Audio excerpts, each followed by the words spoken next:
আগের ব্লগেই তোমরা দেখেছিলে যে আমরা হোটেলের উদ্দেশ্যে রওনা দিয়েছিলাম, তো এবার আমরা হোটেলের ভেতরে ইন করে গেছি।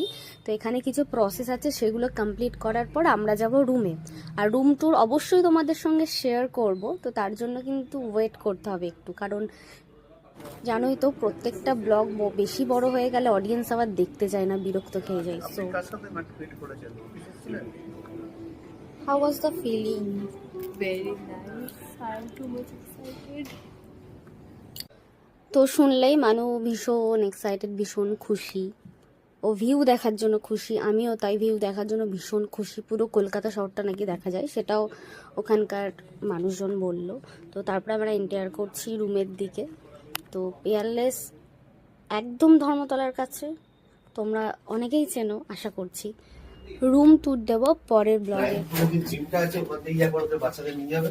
আচ্ছা। ওখান থেকে ভিউটা ভালো লাগবে। ওই বিল্ডিং এর 9th floor 9th ফ্লোর দেখবেন হেলথ কাপড় লেখা আছে। আচ্ছা।